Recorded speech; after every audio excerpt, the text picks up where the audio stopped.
साथियों नवोदय, आप माधव सेवा संस्थान चैनल देख रहे हैं, जिस पर आपका हार्दिक स्वागत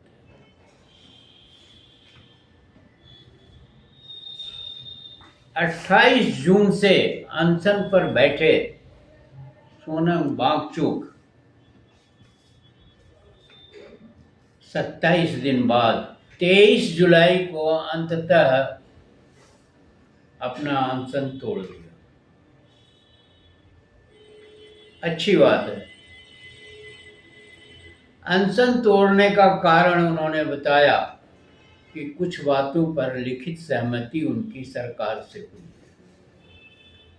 अनशन उन्होंने जेपी नड्डा के हाथों जूस पीकर अनशन को तोड़ा। वहां पीएमओ के मंत्री जितेंद्र सिंह भी उपस्थित थे।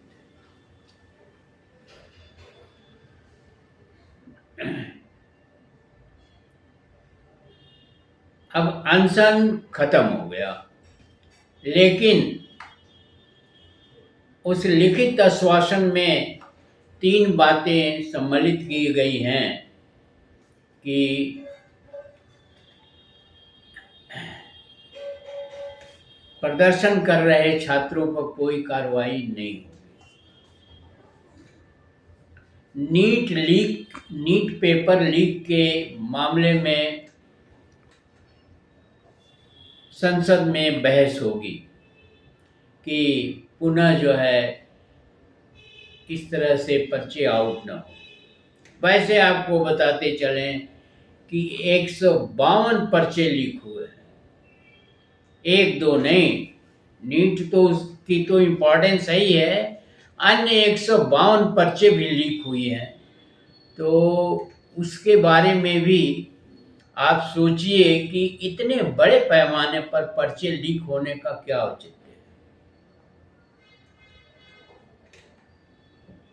है। और उनका तीसरा मुद्दा था मामले में, नीट पेपर लीक मामले में निष्पक्ष जांच, परंतु उसमें धर्मेंद्र प्रधान के जो शिक्षा मंत्री हैं, इस्तीफे की कोई जिक्र नहीं है। किसी के इस्तीफे से लेना देना नहीं है। लेना देना नीट पेपर के लीक मामले से हुई, जिसमें 20-22 लड़कों ने आत्महत्या कर ली। और तीसरा उनका मामला था कि जिन्होंने आत्महत्या की है उनके परिवार को कुछ क्षतिपूर्ति की जाए, कुछ उनको कंपनसेशन किया जाए, आर्थिक रूप से उन्हें कंपनसेट किया जाए। तो इन 3 शर्तों पर सोनम वांगचुक जी का अनशन जो है खत्म हो गया। परंतु सीजेपी संगठन का कहना है कि वह धर्मेंद्र प्रधान के इस्तीफे के लिए अपना प्रदर्शन जारी रखे। ये भी बता दें कि ये प्रदर्शन पूरे देश में फैल चुका है। बॉम्बे में, बिहार में, उत्तर प्रदेश में, तमाम जगहों पर ये जो है प्रदर्शन फैल चुका है। और नवयुवकों में, जो यंग पीढ़ी है, जो नवयुवक हैं, उनमें अभी आंदोलन का जज्बा बाकी है। आंदोलन हो रहे हैं, झारखंड में भी आंदोलन हो रहा है।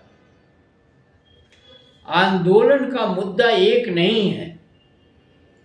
आंदोलन का मुद्दा केवल शिक्षा मंत्री का इस्तीफा नहीं था और नहीं है और न रहेगा। आंदोलन में शिक्षा में व्यवधान, रोजगार मिलने में व्यवधान और स्वास्थ्य के मामले में भी व्यवधान, इसको लेकर के भी है। नौकरियों के पेपर लीक हो जाते हैं, फिर वो मामला ही ठप हो जाता है। अभी तक 69,500, उत्तर प्रदेश में 69,500 शिक्षकों के रिजर्वेशन का मामला सुप्रीम कोर्ट में लटका हुआ है। कई बरस हो गए। इसका क्या औचित्य बनता है, इसका क्या मतलब है? इस तरह से नौजवानों के रोजगार का मामला बिल्कुल ठप है। कोई रोजगार नहीं है देश में, और न रोजगार देने की कोई नियत है सरकार की। तो बांगचुक जी का अनशन खत्म हो गया। अनशन खत्म होने पर क्या प्रभाव पड़ता है ये तो देखने का विषय होगा, लेकिन अनशन खत्म। संसद नहीं चल रही है इसी मुद्दे को लेकर के, और संसद में गतिरोध, भारी गतिरोध अभी बरकरार है।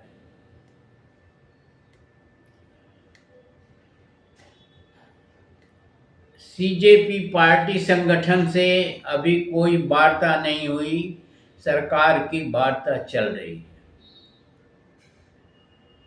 लेकिन स्थिति सुधरने का प्रयास अगर किया जाए तो सुधर सकती है, लेकिन ऐसा प्रतीत नहीं होता कि स्थिति इतनी आसानी से सुधर जाएगी, क्योंकि समस्या गंभीर है। समस्या एक दो दिन की नहीं है। किसी के मान लेने से तो समस्या गंभीर है। समस्या शिक्षा से जुड़ी हुई है, समस्या रोजगार से जुड़ी हुई है, और समस्या स्वास्थ्य से जुड़ी हुई है। शिक्षा की समस्या, शिक्षा के बारे में सरकार गंभीर नहीं है, ये स्पष्ट है। और शिक्षा के बारे में सरकार इसलिए गंभीर नहीं है कि शिक्षा की तरफ सरकार का कोई ध्यान नहीं है, उसके एजेंडे में नहीं है, और शिक्षा के बारे में सरकार कतई गंभीर नहीं है, ये बात स्पष्ट है। दूसरी बात है रोजगार। रोजगार के बारे में भी स्थिति कमोबेश शिक्षा के अनुसार ही है। न तो सरकार गंभीर है, न ही रोजगार हैं, और न ही रोजगार देने की इच्छा शक्ति सरकार में बची है। स्वास्थ्य की भी स्थिति कमोबेश ऐसी है। इसके लिए, इन तीनों चीजों के लिए सरकार को अथक परिश्रम करना पड़ेगा। सरकार को में कई तरह से परिवर्तन करने पड़ेंगे। सरकार को अनेकों दृष्टिकोण से सोचना पड़ेगा। क्यों?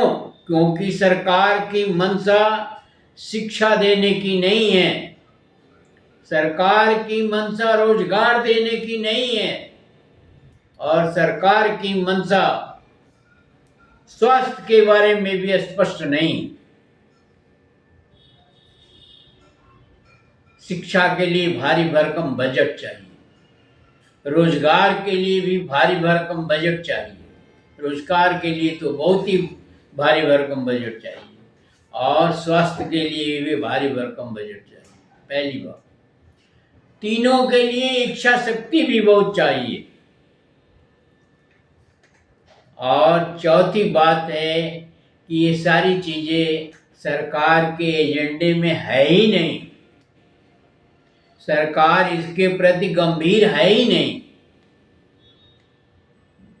सरकार जिस चीज के प्रति गंभीर है, धर्म के प्रति गंभीर है, हिंदू मुस्लिम के प्रति गंभीर है, और जातिवाद के पक्ष में गंभीर है। जो कुछ भी सरकारी प्रतिष्ठान थे, आरक्षण के बारे में सरकार का कोई स्पष्ट सिद्धांत नहीं है। सरकार परोक्ष रूप से आरक्षण को खत्म करने पर तुली हुई है। आप जानते हैं ये देश धर्म और जाति प्रधान है। धर्म के नाम पर ढोंग पाखंड आडंबर मंदिर मस्जिद है और कुछ नहीं धर्म है। धर्म एक कमाऊ सपूत है इस देश के कुछ लोगों के लिए। धर्म से उनका खर्चा चलता है, धर्म उनकी आमदनी का स्रोत है और धर्म में कुछ भी नहीं है सिवाय पैसा अर्जित करने के लिए, या धर्म एक धंधा है।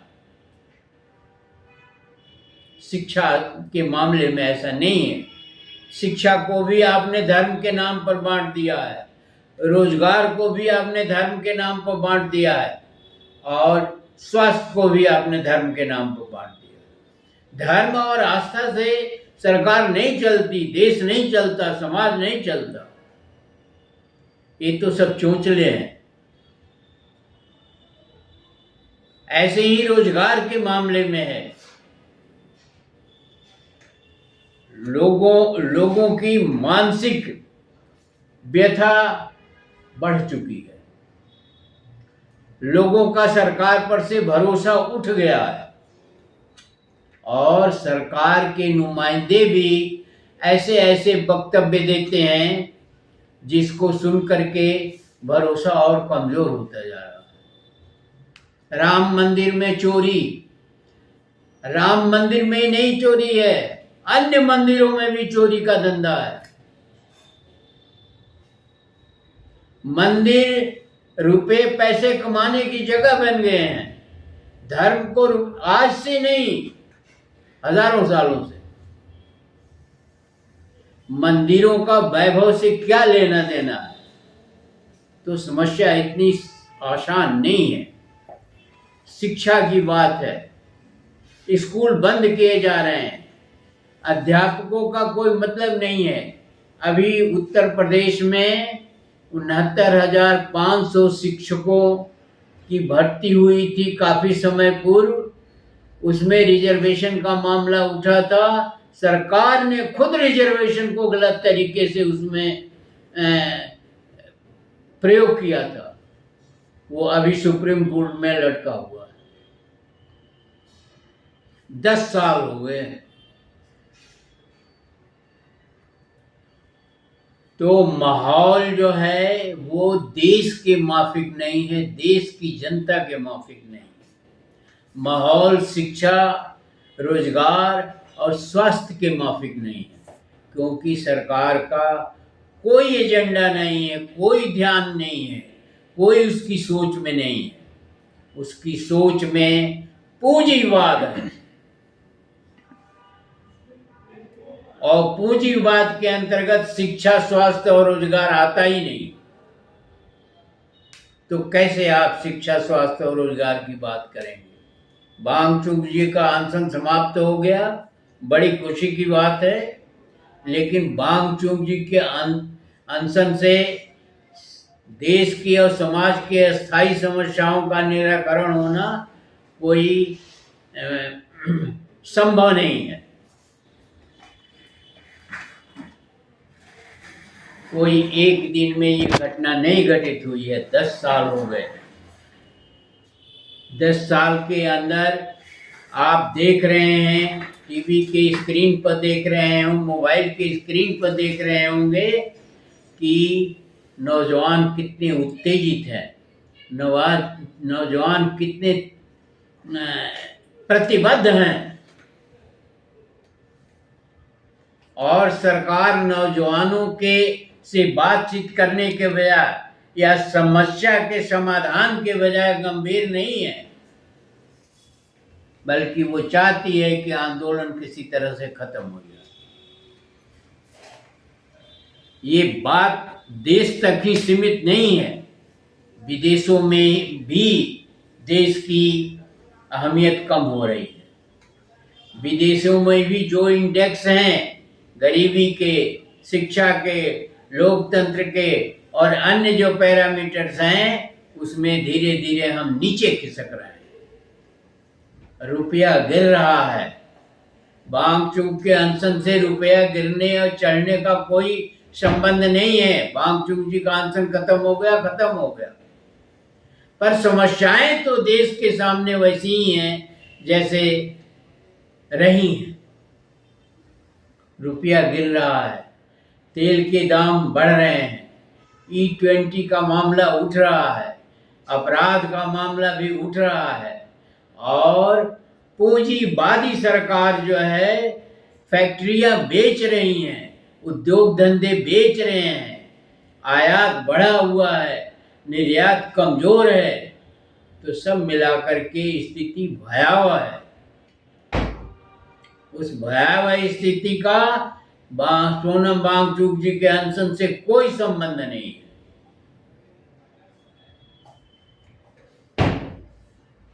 और अगर इन चीजों पर ध्यान नहीं दिया गया और इन चीजों पर नहीं समझा बूझा गया तो ये आंदोलन कभी खत्म नहीं होगा,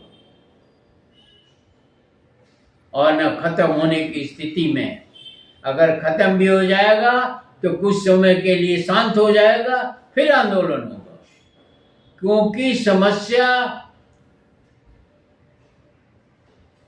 जड़ से खत्म नहीं होगी जब तक, और गहराती जाएगी तो समस्या घटने की बजाय बढ़ने लगेगी। आप देख रहे हैं कि आंदोलन और प्रदर्शन की क्या डेंसिटी है, कि क्या इंटेंसिटी है, कितना गहरा है, बहुत गहरा है। ये सरकारों के संभाल की बात नहीं है। तो समस्या पर गंभीरता से विचार करना चाहिए, समस्या के गहराई में जाना चाहिए, और शिक्षा अति आवश्यक चीज है, और चीज हो चाहे न हो, रोजगार भी अति आवश्यक चीज है। लोगों को शांत करने के लिए, लोगों को समझाने के लिए आपको शिक्षा का बजट बढ़ाना पड़ेगा, शिक्षा पर ध्यान देना पड़ेगा, और रोजगार पर भी ध्यान देना पड़ेगा, अन्यथा ये समस्या बनी रहेगी और कोई इसको समाप्त नहीं कर पाएगा। किस आंदोलन चलेगा, तो इस पर गंभीरता से विचार करने की आवश्यकता है। संसद हर